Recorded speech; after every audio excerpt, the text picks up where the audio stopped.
4 நாளானதே நாருமே என்று சொன்னபோது, நீ விசுவசித்தால் தேவ மகிமையை காண்பாய் என்று சொல்லி, ஆமென், 4வது நாளில் மகிமையை விளங்க பண்ணின மகிபராம் தேவனுடைய 4வது வார்த்தையை கிருபையால் சிந்திக்க ஆண்டவர் நம்மை கூட்டி சேர்த்த தயவை நினைத்து அவரை மனதார துதிக்கிறேன், ஸ்தோத்திரம் செய்கிறேன். பலவிதமான கேள்விகளோடும் குழப்பங்களோடும் ஆமென் மகிமை வெளிப்படுமா என்கிற சந்தேகத்தோடும் தயக்கத்தோடும் தத்தளிப்போடும் வந்திருப்பீர்களே, ஆனால் தத்தளிப்பை நீக்கவும் சஞ்சலங்களை விலக்கவும் அவர் போதுமானவராய் இருக்கிறார். 4வது பொன்மொழி, பரிபூரணமான பலி தத்தளிப்பின் வார்த்தை. உலகத்தில் பல பலிகள் இருக்கிறது, ஆனால் பரிபூரணமான பலி எங்கேயும் பார்க்க முடியாது. ஆண்டவராகிய இயேசு கிறிஸ்து நமக்காய் கெத்செமனேயிலே தந்த பலிதான் பரிபூரணமான பலி. ஆமென். வாசிக்கலாம். மத்தேயு எழுதின புஸ்தகம் 27:46 தியானத்திற்காக 9ஆம் மணி நேரத்தில் இயேசு ஏலி ஏலி லாமா சபக்தானி என்று மிகுந்த சத்தமிட்டு கூப்பிட்டார். அதற்கு என் தேவனே, என் தேவனே, ஏன் என்னை கைவிட்டீர் என்று அர்த்தமாம். ஏலி ஏலி லபக்தானா, சொந்தமானதிலே வந்தார், சொந்தமானவர்களே கைவிட்டார்கள். உண்மையாய் விரோதிக்கிறவர்களும் விரோதியாய் செயல்படுகிறவர்களும் செய்கிற பலவீனங்களும் குறைவுகளும் நமக்கு பெரிதாயிருக்காது. நேசிக்கிறவர்களும் ஆமென் நம்மை ஏற்றுக்கொண்டவர்களும் நாம் ஏற்றுக்கொண்டவர்களும், நம்மை நேசித்தவர்களும் நாம் நேசித்தவர்களும் நம்மை விட்டு தூரமாகும்போது விலகும்போது இருக்கிற அந்த வலி, அது யாராலையும் தாங்க முடியாது. அதனால்தான் தன் சரீரத்திற்கு துணையாயிருக்கிற ஆமென் ஏற்ற துணைகளும் பிள்ளைகளும் நேசிக்கிறவர்களும் வாழ்க்கை பிரிவுக்கு நேராய் போகும்போது தங்களுடையவர்கள் தாங்க முடியாத சகிக்க முடியாத சோகத்திலும் துக்கத்திலும் வேதனையிலும் அமிழ்ந்து போகிறதும் ஆமென் ஆழ்ந்த இரங்கல்களை தெரிவிக்கிற வார்த்தைகளையும் நாம் கவனிக்கிறோம். அவர்கள் சொல்லுவார்கள், இனியும் நீங்கள் இல்லாமல் எப்படி என் வாழ்க்கை? பிள்ளைகள் சொல்லுவாங்க, தகப்பன் இல்லாமல், தாய் இல்லாமல். பெற்றோர்கள் சொல்லுவாங்க, பிள்ளைகள் இல்லாமல். அவன் மனைவி சொல்லுவார், புருஷன் இல்லாமல். அவன் புருஷர் சொல்லுவார், மனைவி இல்லாமல். இந்த உறவு முறையும் போது கைவிடப்பட்டு மறுபடியும் அவன் இதை காணவும் இதை அனுபவிக்கவும் முடியாது என்கிற ஒரு சந்தர்ப்பம் வரும்போது துடிக்கிற துடிப்பையும் வேதனையும் பரிதாபத்தையும் தான் நாம் இங்கே அவர் அழுகிற அழுகுரலில் 3 விதமாய் அவர் அழுகிறார். எப்படி அவர் அழுதார்? நம் அழுகையை மாற்றுவதற்காய் சிந்திக்கப் போகிறோம். பாவம் அறியாதவர் நமக்காய் பாவமானார். 2 கொரிந்தியர் 5ஆம் அதிகாரம் 21ஆம் வசனம், நாம் அவருக்குள் தேவனுடைய நீதியாகும்படிக்கு பாவம் அறியாத அவரை அவர் நமக்காக பாவமாக்கினார்.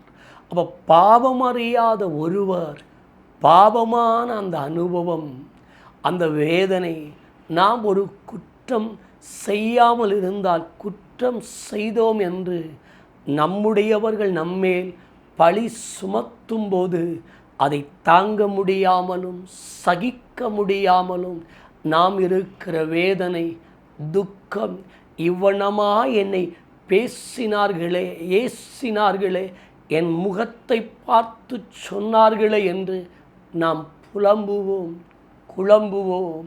ஆனால் தேவனாகி கர்த்தர் அவருடைய நீதியாகும்படிக்கு பாவமறியாத அவரை நமக்காய் பாவமாக்கினார். நம் பாவங்களை தன்மேல் சுமந்தார். நம்முடைய பாவத்தை தன்மேல் அவர் ஏற்றுக்கொண்டார். நமக்காக சொந்தமானதிலே வந்த அவர் சொந்தமானவர்களால் கைவிடப்பட்டு அழுத அந்த தத்தளிப்பின் வார்த்தை தான் இன்றைக்கும் நாம் தத்தளிக்கப்பட்டவர்களாய், நேசிக்கிறவர்களால் கைவிடப்பட்டு, நாம் ஒதுக்கப்பட்டு, என்னை நேசிக்க யாரும் இல்லையே, என் நிலையை அறிய யாரும் இல்லையே, உதவி செய்ய யாரும் இல்லையே என்று புலம்பும் போது நமக்கு உதவி செய்யவும் தத்தளிப்பை மாற்றவும் நம்மை அவருடைய அன்புக்கு நேராய் பாவமறியாத அவர் பாவமானாரே, நம் பாவத்தை விலக்கி நம்மை பரிசுத்தமாக்க அந்த அன்பர் விரும்புகிறார். இரண்டாவது வார்த்தை, ஒன்றாய் இருந்தவர் நமக்காக தனிமையானார். ஓ ஸ்தோத்ரா! ஒன்றாய் இருந்தவர் நமக்காய் தனிமையானார். ஏசாயா 59:2 உங்கள் அக்கிரமங்களை உங்களுக்கும் உங்கள் தேவனுக்கும் நடுவாக பிரிவினை உண்டாக்குகிறது.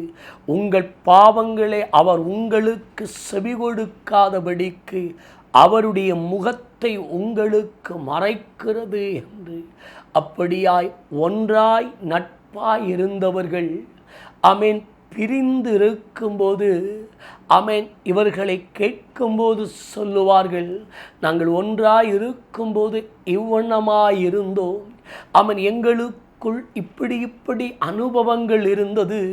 ஆனால் பிரிந்தால் அவர்களிடத்திலே நாம் பேசும்போது அவர்கள் சொல்லுவார்கள், இனியும் அவர்களுக்கும் எங்களுக்கும் எந்த ஒரு ஐக்கியமும் அன்பும் பாசமும் உறவும் ஒட்டும் இல்லை.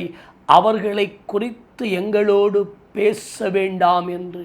ஆனால் தேவனோ நாம் எத்தனை தரம் அவரை அடிக்க கொடுத்தும், பாடுகளுக்கு நேராய் கொடுத்தும், நெருக்கங்களுக்கு நேராய் கொடுத்தும், மறுபடியும் நாம் அவரை சிலுவையில் அறைய ஒப்பு கொடுத்தும், அவரை விட்டு தூரமான போதும் அவர் நம்மை விட்டு தூரமாகாமல் நாம் தனிமையான நேரங்களிலும் அவர் நமக்கு தனிமையாக இல்லாமல், நான் உன்னோடு இருக்கிறேன், பயப்படாதே, திகையாதே, நான் உன் தேவன், நான் உன்னை விட்டு விலகுவதுமில்லை, உன்னை கைவிடுவதுமில்லை என்று தைரியப்படுத்தி, பலப்படுத்தி, தைரியமான திடப்படுத்துகிற வார்த்தைகளை தந்து நம்மை திடனாய் நடத்துகிறவர், பலப்படுத்துகிறவர். இன்று நம்மை பலப்படுத்தி நம்மை தைரியப்படுத்துகிறார். ஒருவேளை தனிமையாக்கப்பட்டீர்களோ, சூழ்நிலை நிமித்தம் நீங்கள் தனிமையாய் தவித்து கொண்டிருக்கிறீர்களோ, இருதய வேதனையையும் உங்கள் நிலைகளையும் வருத்தத்தையும் அறிந்து கொள்ள, புரிந்து கொள்ள யாரும் இல்லை என்று சொல்லுகிறீர்களோ, இருதயத்தை சோதனை செய்து அறிகிறவர் நிச்சயமாய் தனிமையானதை மாற்றி அவர் நமக்கு துணையாகவும் அவர் நம்மோடு இருக்கவும் விரும்புகிறார். மூன்றாவது, அருகில் இருந்தவர் நமக்காக தூரமானார். சங்கீதம் 22:11 என்னை விட்டு தூரமாகாதையும், ஆபத்து கிட்டி இருக்கிறது, சகாயரும் இல்லை என்று சொல்லுகிற வார்த்தையை நாம் பார்க்கிறோம்.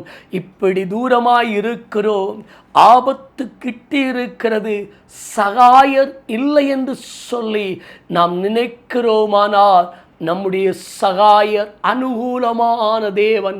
ஆபத்தில் என்னை நோக்கி கூப்பிடு, நான் உன்னை விடுவிப்பேன், நீ எட்டாததும் உனக்கறியாததுமான பெரிய காரியத்தை அறிவிக்கிற தேவனே, நன்றி அப்பா.